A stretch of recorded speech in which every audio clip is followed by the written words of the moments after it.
Welcome to Jetpack Midwest, the first and only commercial jetpack operator in the Midwest. Jetpack Overview.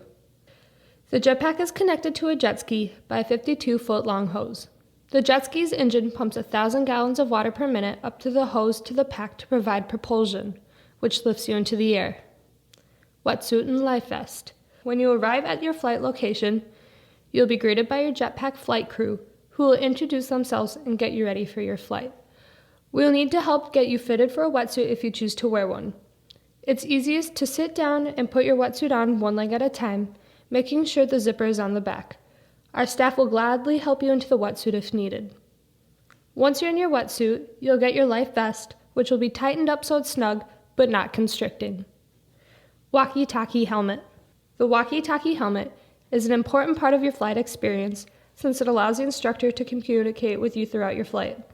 The walkie-talkie is a one-way communication device, so you will be able to hear your instructor, but they will not be able to hear you. It should be tight enough to not slip down over your eyes while you're flying.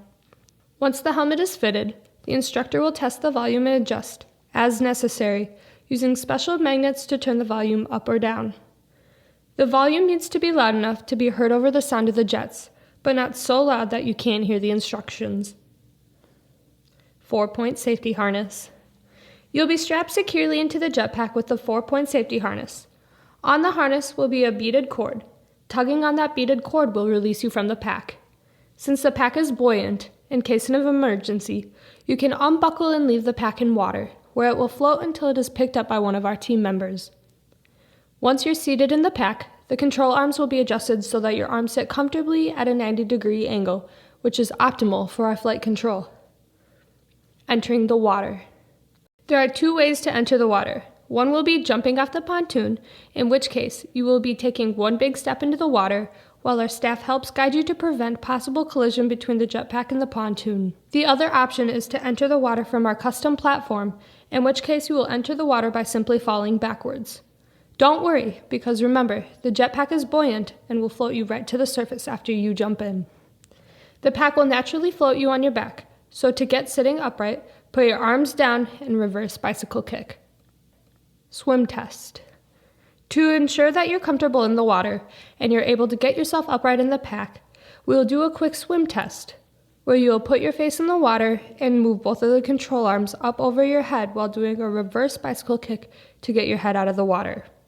Or, with your face in the water, you can grab one of the control arms, lift it over your head, and roll sideways onto your back.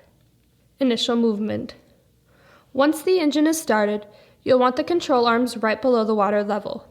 When the instructor gives you the initial pop, you want to raise your hands just above the surface of the water. If one of the control arms drops, it will force you to do a sharp turn towards the jet ski, and the instructor will have to throttle you down to prevent possible collision. The most important thing with the initial movement is keeping the control arms level. If you let the control arm drop below the surface of the water, it's going to bring your head underwater as well, which is great for submarines, but not great for getting flying. Alternatively, if you raise the control arms too high above the water, you won't be able to gain forward momentum, resulting in a hover, which is very unstable. Once you understand the basics of getting started, you can get airborne very quickly. You can see the proper starting sequence here, with the arms level, slowly coming down together as the throttle is increased. Steering the jetpack. While the control arms can move independently, it's very important for you to keep them as level as possible, even with steering. To turn the jetpack, you'll want to keep the control arms level and simply look and lean in the direction you want to turn. It only takes very subtle movements to steer the jetpack. It's important to note that when you make a turn, you need to correct out of it to avoid turning too sharply on coming back towards the jet ski. If you find yourself turning in one direction on an initial startup, you can raise the control arm to get yourself back on a straight line. Keeping you going straight is the best way to get yourself started. Don't get discouraged though. It takes most first-time pilots 3 to 5 attempts before they get the momentum to get flying. Shadow flying. If you are unable to keep a forward momentum on your own, we may use a technique called shadow flying, where one of our instructors will get into the water with you to help keep your arms level as you get started. With this technique, The instructor will face you in the water and hold the control arms below your hands to keep them in a proper position. The instructor will also demonstrate what happens when you drop one of the arms and how to correct out of it. Once the instructor helps you get started, they will release you to continue flying. Just be sure to keep the control arms level and to listen to the instructor to maintain your momentum. Oscillation. Oscillation is when your legs swing from over-adjusting the control arms up and down. It's a very common occurrence with first-time pilots. To prevent oscillation, all you need to do is focus on very small movements. When the instructor tells you, arms up, think 1 millimeter rather than 1 inch. You'll be surprised by just how little it takes to make the jetpack go where you want it to go. To stop oscillation after it starts, the instructor will reduce the throttle, which will bring your feet into the water and will instantly stop the swinging. Hovering and backflips. For the first flight, you want to avoid hovering, which occurs when you let the control arms go up too high, causing a loss in forward momentum. From a hover, it's very easy to go into an unintentional backflip, or to a sharp turn towards the jet ski, which is the main thing we want to avoid. If your instructor sees you slowing your speed and nearing a hover, he or she will instruct you to bring the arms down to regain good forward momentum. If the hover is not corrected, the instructor will have to kill the throttle and drop you into the water. Advanced maneuvers. Once you've mastered the basics, you can start having some fun with more advanced maneuvers, which we'll capture in your video so you can show it off to your friends. Walking on water. Keep your arms nice and stable with your feet right at water level. At that point, you can start moving your legs as if you were walking on water. Stairway to heaven.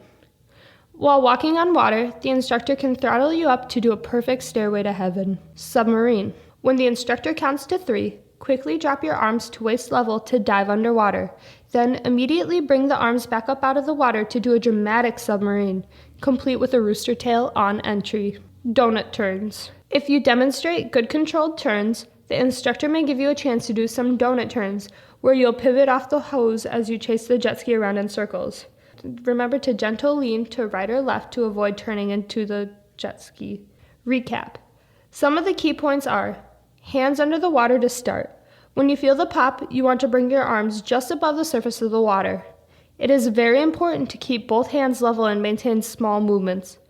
If you raise one hand more than the other, it will cause you to tip over the opposite way, and we'll have to get you upright and start over again.